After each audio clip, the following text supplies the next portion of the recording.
মির্জা ফখরুল স্মৃতিসৌধে গিয়ে হঠাৎ অসুস্থ, নেওয়া হলো সিএমএইচে। মহান বিজয় দিবস উপলক্ষে ঢাকার সাভারে জাতীয় স্মৃতিসৌধে ফুল দিতে গিয়ে অসুস্থ হয়ে পড়েন বিএনপি মহাসচিব মির্জা ফখরুল ইসলাম আলমগীর। প্রাথমিক চিকিৎসা ও শুশ্রূষা শেষে গুলশানের বাসায় ফিরেছেন তিনি। সোমবার 16 ডিসেম্বর দুপুর 2টায় বিএনপি মহাসচিব বাসায় ফিরেছেন বলে জানিয়েছেন দলের স্থায়ী কমিটির সদস্য বিশেষজ্ঞ চিকিৎসক অধ্যাপক AZM জাহিদ হোসেন।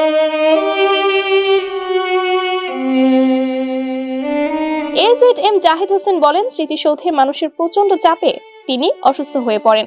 চিকিৎসা ও শুশ্রূষা শেষে তাকে বেলা 2টার দিকে বাসায় নেওয়া হয়েছে। তিনি এখন বিশ্রামে আছেন। তিনি বলেন, সাভার সিএমএইচে মির্জা ফখরুলের কিছু পরীক্ষা নিরীক্ষা করা হয়, রিপোর্টগুলোর ফল ভালো ছিল। সিএমএইচ এর চিকিৎসকরা রিপোর্ট পর্যালোচনা করে বিএনপি মহাসচিবকে বাসায় যাওয়ার ছাড়পত্র দেন। মির্জা ফখরুল ইসলাম আলমগীর অসুস্থ হয়েছেন জেনে সাভার সেনানিবাসের বর্তমান সেনাধিনায়ক মেজর জেনারেল মোহাম্মদ শাহিনুল হক সাভার সিএমএইচে বিএনপি মহাসচিবকে দেখতে গিয়েছেন। তিনি তার চিকিৎসার খোঁজ খবর নেন। এর আগে সকালে সাভারের জাতীয় স্মৃতিসৌধে বীর শহীদদের শ্রদ্ধা জানানোর পরে হঠাৎ অসুস্থ হয়ে পড়েন মির্জা ফখরুল ইসলাম আলমগীর। তিনি জাতীয় স্মৃতিসৌধের ফ্লোরে বসে পড়েন। এ সময় তার মাথায় পানি ঢালেন বিএনপির নেতাকর্মীরা।